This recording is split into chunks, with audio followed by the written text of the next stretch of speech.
안녕하세요. 여러분은 일부 다처제에 대해서 어떻게 생각을 하시나요? 실제로 일부 다처제가 가능한 나라도 있기도 하죠. 그게 근데 저희 나라에서는 불가하잖아요.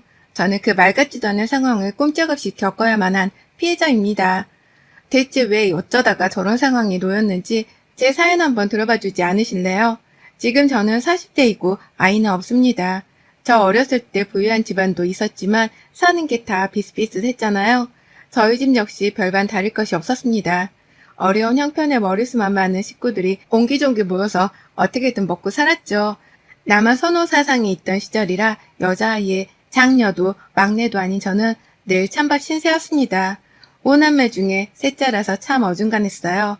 저희 때만 해도 사자가 들어가는 직업까지면 대성했다고도 했기에 저는 그 중에 하나인 의사가 되는 게 꿈이었습니다.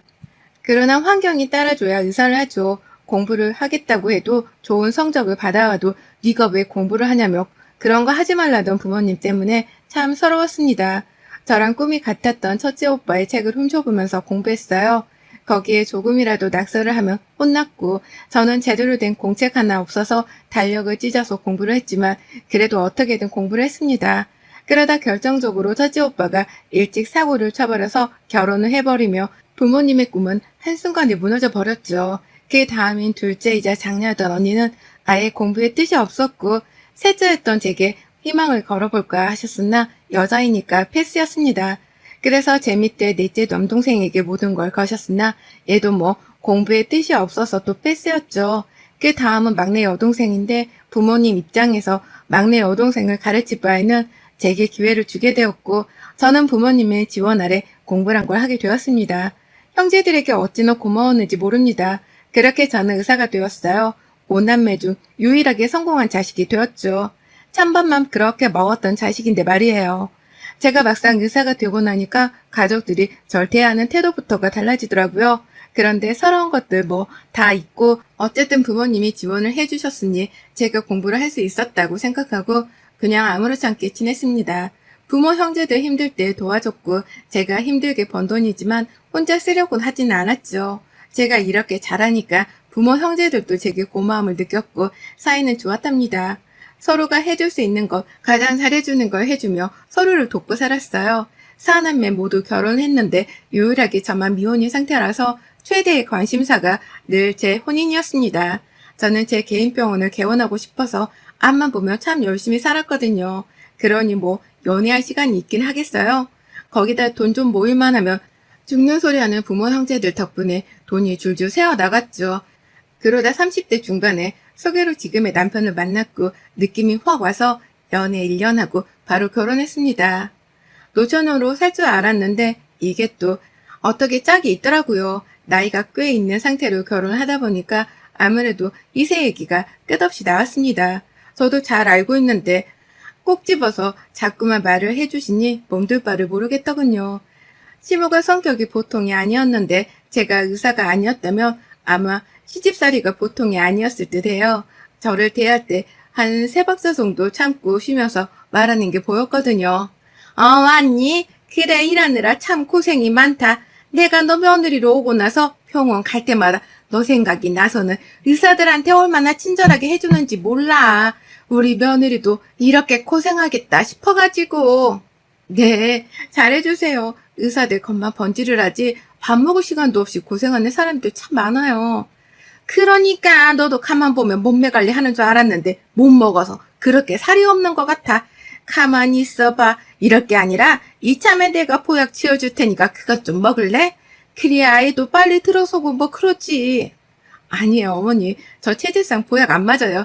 제가 해드릴 테니까 드세요. 어머머 의사 며느리라 그런가 아주 클래스가 달라요. 우리 며느리가 최고지. 세상에 이러다가는 집도 사주겠어 아주. 엄마 너무 가셨어 그만해. 아유 농담이지. 그런데 그 아기는 생각이 있기는 한 거지. 아니 부담 주는 건 절대 아니고 아무래도 우리가 늦었으니까 생각이 있는 거면 병원 도움을 받아야 하는 거 아닌가 해서. 맞는 말씀이신데 저 개원할 거라서 그거 준비하고 그러면 정신이 없을 것 같아요. 그것만 해결하고 준비할게요. 그래, 그래. 의사인데 자기 병원에서 일을 해야지. 아주 좋은 생각이야. 그래, 뭐, 당장 일을 나와서 뭐 할 거야. 그치, 그래. 항상 이런 느낌으로 대화를 주고받았습니다. 그런데 표정이 가관이었죠. 억지 웃음과 눈과 입이 아주 파르르 떨리는데 뭘 저렇게까지 연기를 하나 싶었어요. 오히려 그 표정을 보고 있으면 제가 더 불안하더라고요. 저는 성형외과 의사라서 야간 진료도 많았고 체력적으로 많이 피곤하고 지치는 시간들이 많았습니다. 특히 개원 준비를 앞두고서는 정말 매일이 너무 바빠서 남편과 한 집에 살면서도 서로 제대로 보지도 못했죠. 나름 신혼인데 얼굴도 못 보는 게 너무 속상해서 가끔 여유가 있는 점심에 제가 서프라이즈로 남편 회사에 찾아가곤 했습니다. 여보, 지하 주차장으로 내려와. 나왔어. 점심 같이 하자. 어? 아니, 왜 연락도 없이 왔어? 응? 뭐야, 왜 화를 버럭 내고 그래? 원래 연락도 없이 서프라이즈 하면 좋아했잖아. 그게 아니라 왜 갑자기 그렇게 왔냐고. 우리 나름 신혼인데 하도 얼굴을 못 봐서 속상해서 왔다. 왜 문제 있어? 빨리 내려오기나 해. 아, 못 내려가, 바빠서. 무슨 소리야. 점심시간에 일도 안 하는 회사가. 왜 이래 진짜? 근데 당신 차가 왜 없냐? 나 밖이야. 밖이라니? 왜 밖이야 사무직이? 아, 뭐 볼일 있어서 잠깐. 근데 왜 못 내려간다고 거짓말을 해? 나 이런 거 진짜 싫어하는 거 알지? 열받게 하지 말고 딱 말해. 장난치는 거 아니고. 뭐 하는 거야? 지금 똑바로 말해. 말장난 치지 말고. 아니, 너무 놀래서 그런 거고, 볼일 있어서 나온 거 맞아. 그래? 그럼 내가 올라가서 오늘 출근했는지 물어봐도 괜찮지? 끊어. 제가 늘 지인들이 돗자리표라고 할 만큼 속이 아주 좋은 편이에요. 남편은 횡설수설하는 저 대화에서 저는 촉이 왔습니다. 이 인간이 아무래도 회사에 출근 자체를 안 한 것 같다는 느낌과 제게 뭔가를 숨기고 있다는 느낌이 말이죠. 저는 아주 자연스럽게 남편 회사로 올라갔어요. 이전에는 자주 얼굴들을 봐서 나름 친한 사이들이었죠. 안녕하세요. 커피 배달했습니다. 다들 식사하셨어요? 그이는 어딨나요? 아이고, 여기까지 어떻게 오셨어요? 귀한 커피 잘 마시겠습니다. 근데 오늘 이 팀장 휴무인데 모르셨어요? 어머, 오늘 날짜가 가만히 있어봐. 오늘 수요일이요. 말했을 텐데. 아, 맞네요. 수요일.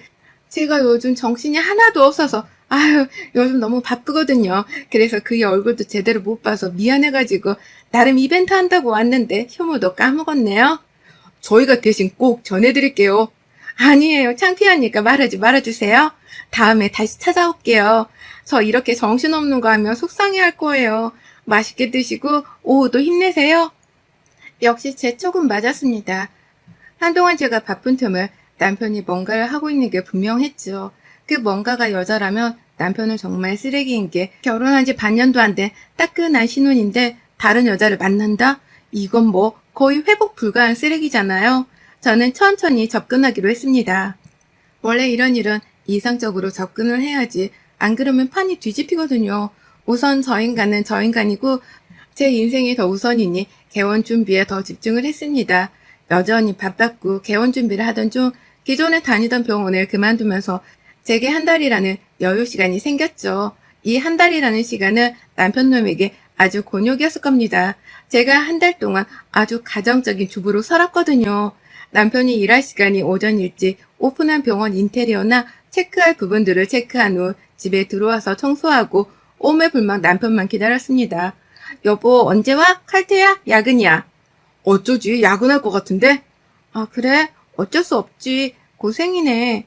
아니야, 당신이 늘 고생이지. 개원하면 더 바쁘고 힘들 테니까 지금이라도 푹 쉬어. 자꾸 나한테 밥이랑 막 해주려고 하지 말고. 나 현모양처야. 이거 왜 이래? 의사하지 말고 주부 할까봐. 아니야, 당신은 앞치마보다 가운이 어울려. 알겠어. 돈 많이 벌게. 나도.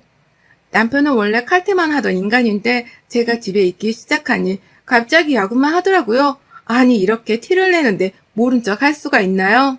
저는 배달로 대충 도시락 반찬들을 시켰어요. 제가 또 만들기는 열받고 귀찮았습니다. 시켜서 도시락통에 옮겨서 담고 남편놈 회사로 갔어요. 당연히 없죠. 당연히. 도시락통을 아련하게 들고 불 꺼진 사무실을 배경으로 사진 한 컷 찍은 후 남편에게 톡으로 보냈습니다. 그리고 보지 못하게 바로 전화를 걸었고 발연기를 했어요. 여보, 안 피곤해?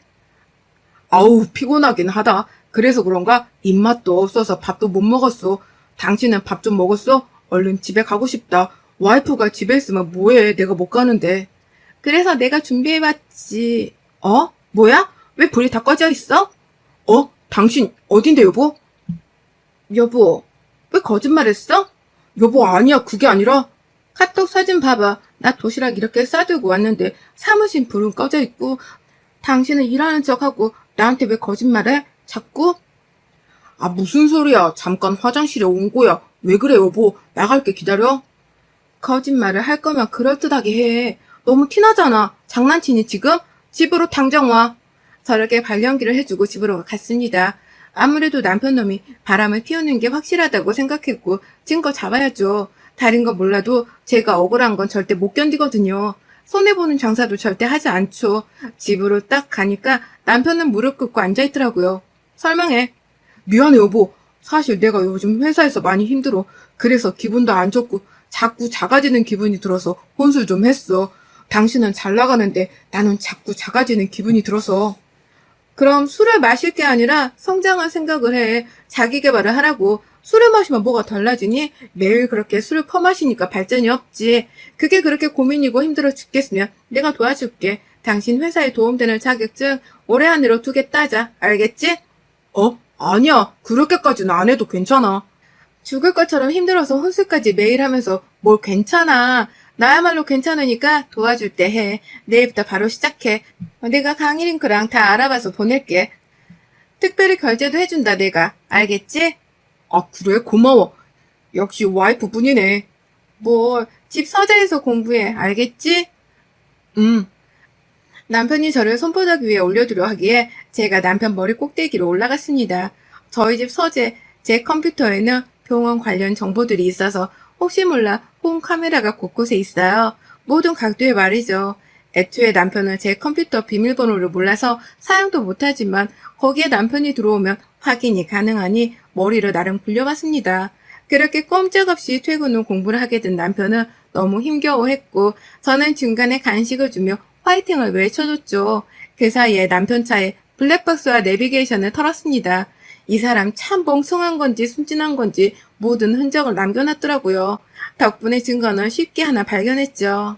그렇게 남편은 모르는 저만의 싸움을 하며 한 달이라는 시간을 너무 빨리 지났고 저는 개원을 했습니다. 개원 후 고객들이 와야 하니 한참 예민한 시기였어요. 또 소문에도 민감했고 모든 신경이 날카로웠죠.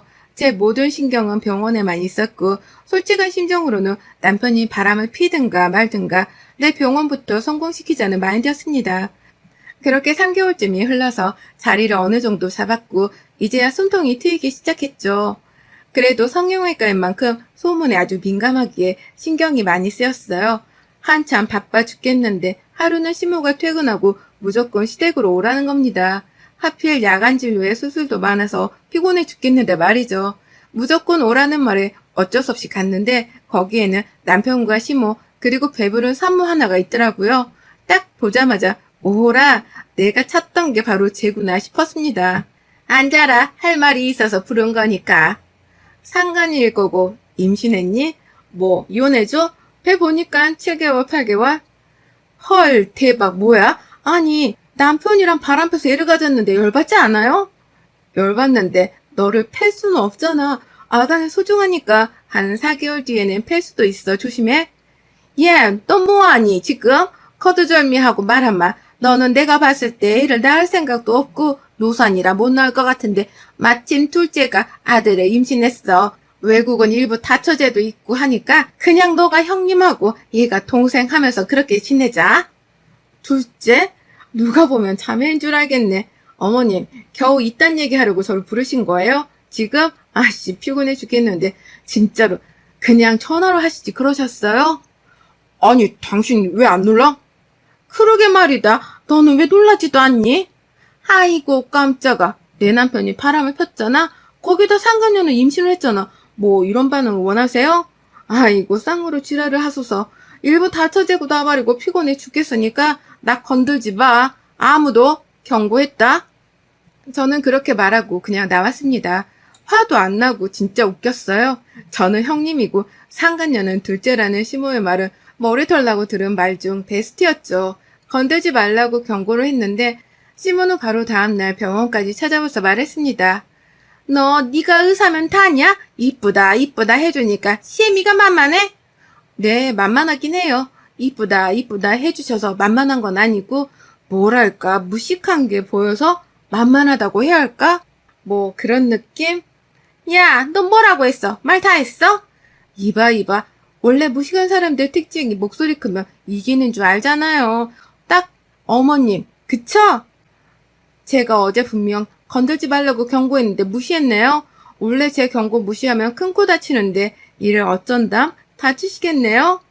시끄럽고 너희 집 작은 방에 둘째 들어가서 살기로 했으니까 그렇게 알아라.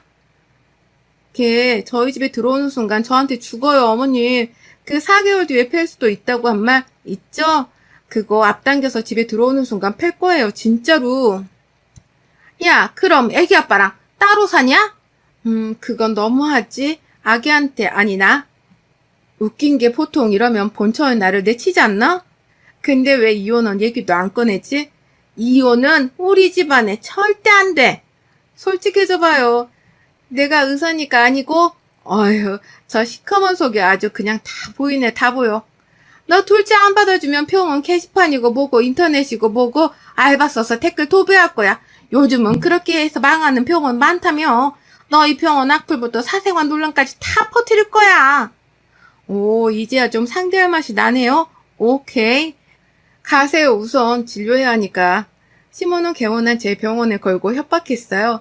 실제로 그 타격이 어마무시한 걸 알기에 저는 우선 수긍할 수밖에 없었죠. 대신 한 집에 사는 건 절대 싫다고 말했으나 계속 협박을 하며 들이밀고 집에 쳐들어왔습니다. 정말로 한 집에 남편 하나에 부인 둘이 사는 꼴이 되었고 저는 더 미룰 수가 없어서 진료 스케줄을 조금 빼고 대형 로펌에 일을 맡겼어요. 당장 저것들을 얼른 처리해야겠더라고요. 그간 녹취해두고 촬영해둔 것들을 넘겨줬고 한 집에 사니까 매일같이 또 증거들이 생겨서 좋긴 했습니다. 이런 말 같지도 않은 상황을 실시간으로 로펌에 넘겨줬어요. 그 과정에서 애는 태어났고 드디어 싸울 준비를 다 마친 후 딱 하나가 남았죠. 아이 유전자 검사지였습니다. 저 아이가 남편 아이라는 증거 말이죠. 한 집에 사니까 뭐 검사에 필요한 걸 채취하는 건 식은 죽 먹기였습니다. 그렇게 검사를 의뢰했는데 세상에 무슨 일이죠? 친자 관계가 불일치인 겁니다. 이게 믿기지가 않아서 다시 재금 요청을 했고 또 불일치였죠. 세상에나 풍비박산 날 일이 생겼다는 거에 저는 너무 흥미로웠습니다. 저는 주말에 모두 모여있는 거실에 나가서 유전자 검사지를 던져줬어요. 그리고 상간녀에게 아이를 방 안에 두고 올 것을 요구했죠.